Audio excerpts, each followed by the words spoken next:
Moments after the Brazilian Grand Prix, McLaren submitted a formal protest to the FIA questioning the legality of Red Bull's power unit after Max Verstappen's unbelievable charge from the pit lane to second place. Verstappen's straight-line speed, recovery pace, and consistency over 71 laps left rival engineers speechless. He wasn't just fast, he was untouchable. The kind of dominance that makes the paddock whisper. Did Red Bull's overnight rebuild with a brand new Honda engine and an entirely reworked setup give Verstappen an advantage beyond what the rules allow? Or was this simply another chapter in his mastery of precision, strategy, and control? Stay right here, because what happened in Brazil wasn't just a comeback. It was a performance so powerful that it made McLaren question whether they were racing against a man, or against something they couldn't understand. Interlagos. A track that punishes the weak and rewards only perfection. Saturday had been a nightmare for Red Bull. The RB21 was unbalanced, unstable, and unpredictable. Verstappen's radio said it all: "The car is dancing everywhere, mate." No grip. For the first time in years, he was out in Q1 on pure pace. The paddock whispered Red Bull had lost its edge. That night, everything changed. Red Bull made the boldest call of the season. They broke park firm, stripped the car to its carbon core, and rebuilt it from scratch. A brand new Honda power unit went in, completely remapped suspension geometry, and an older, more predictable aero configuration. The penalty? Starting from the pit lane. But for Verstappen, it wasn't punishment, it was liberation. He looked at his team and said calmly, "If we start from there, we'll finish at the front." Sunday.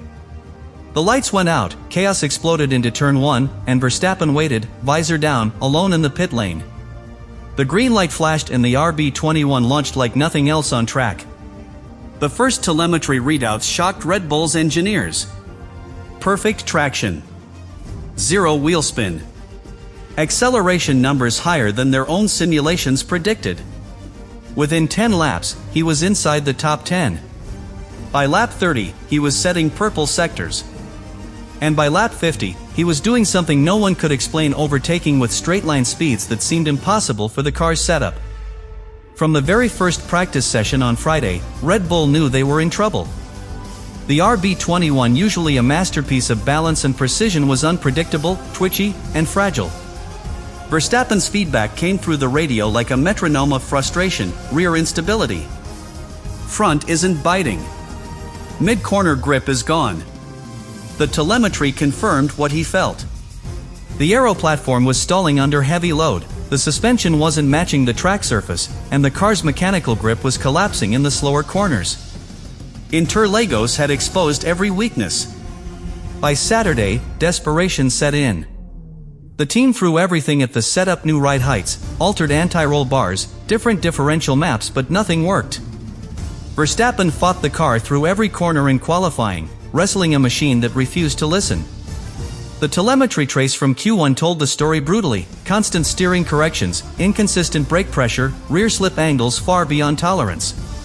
When the checkered flag fell, Max Verstappen, the reigning world champion, was out in Q1 on raw pace. Inside the garage, the silence was deafening. Gianpiero Lambiase stared at the data in disbelief. Adrian Newey studied the aerodynamic pressure graphs, which looked like chaos. The rear downforce map was broken, the airflow over the floor simply wasn't stable. The car was generating speed, but not control. In a single session, Red Bull's aura of perfection had cracked. Then came the moment that defined the weekend. Verstappen walked into the engineer's office, still in his race suit, eyes sharp but voice calm. "We're not going to fix this overnight with small steps. Break park firm. Rebuild it." The room went silent. Breaking park firm meant forfeiting their qualifying result, starting from the pit lane, and taking a full engine penalty. But Verstappen wasn't asking for a safe option, he was demanding a fighting one. The team didn't hesitate. They trusted him. Red Bull stripped the RB21 down to its carbon bones. A new Honda power unit was fitted fresh, untouched, and retuned for reliability and torque efficiency. The suspension geometry was reset, the floor replaced with an older spec, and the rake adjusted for a more aggressive mechanical balance. Engineers called it Project Midnight. They weren't rebuilding a car, they were creating a new weapon from scratch. By dawn, the telemetry looked alive again. For the first time all weekend, the numbers made sense. Steering angles were clean. Downforce balance restored. The RB21's heartbeat had returned. Verstappen arrived at the garage, took one look at the car, and smiled.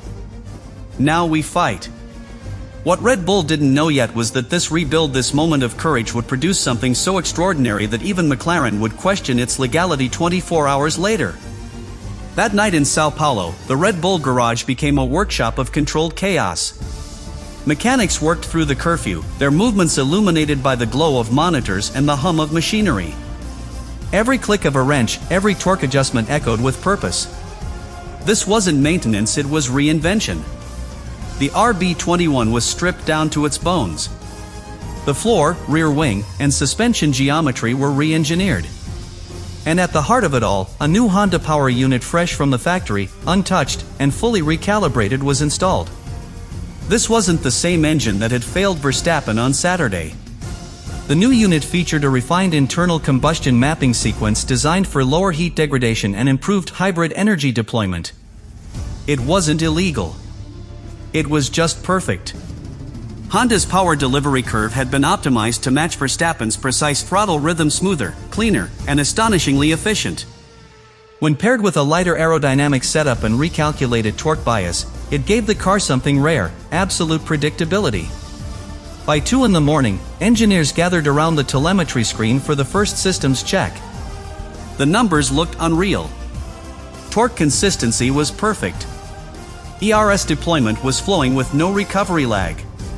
The balance graph was flat, exactly what Verstappen wanted. Gianpiero Lambiase looked up, and for the first time in hours, he smiled. That's more like it. When the morning came, Verstappen arrived with his usual quiet composure.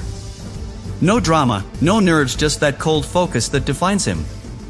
He suited up, climbed into the cockpit, and fired the engine.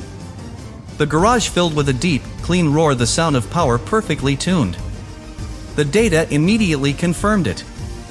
The RB21 was alive again. The steering input curve was smooth. The throttle modulation trace looked like music, precise arcs, no spikes. Brake temperatures rose evenly. It was textbook perfection. And then came the installation laps.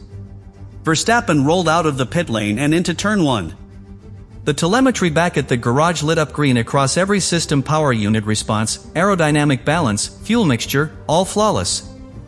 Through the Senna S, he carried 6 km/h more corner speed than in qualifying.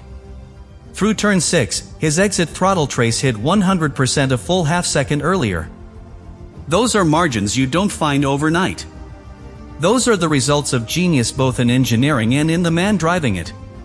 By the time Verstappen returned to the garage, Red Bull knew they had built something extraordinary. The RB21 was no longer a problem, it was a masterpiece reborn. Lambiase leaned over the radio and said, "How does it feel, Max?" The reply came with a hint of satisfaction: back to normal. What Red Bull didn't know, though, was that this normal would soon be so far beyond what anyone else could achieve that McLaren's engineers would question whether what they just witnessed was even within the limits of the rulebook. By the time Verstappen had climbed into the top 10, Red Bull's pit wall was watching something that didn't make sense, not to their strategists, not even to their simulation models. The data was flawless. Verstappen's pace was increasing, not dropping. His tire degradation curve was so flat it looked like a glitch. On mediums, his times were quicker than McLaren's soft compound laps. The RB21 wasn't just stable, it was efficient in a way Formula One engineers dream of but never see in reality. That was when Gianpiero Lambiase made the call that would define the race: Max, Plan C confirmed. 3 stops. Push flat out. Red Bull were abandoning the conventional 2-stop strategy that every other front-runner was following. Instead, they were betting everything on Verstappen's consistency, on the data that proved he could sustain qualifying-level laps without killing the tires. And Verstappen's reply came back instantly, calm and confident: understood. Let's go get them. From that moment, the race transformed. The telemetry lit up in purple across the board. Sector by sector, Verstappen was faster in acceleration, corner entry, and mid-corner stability. His energy deployment was textbook. The ERS discharge curve was smooth, precise, efficient. He wasn't just driving quickly, he was driving perfectly. And that perfection began to look suspicious to rivals watching from their pit walls. By lap 30, he was slicing through the field with surgical precision. Overtakes on Alonso, Tsunoda, and Albon came with almost no time loss. The telemetry showed how he was doing it: short bursts of energy deployment combined with near-perfect traction control. Even McLaren's engineers watching from their telemetry feeds noticed something strange. Verstappen's energy recovery and power delivery cycles weren't aligning with what the regulations allowed on paper. His MGUK deployment phase was too clean, too linear. To McLaren, it looked almost mechanical.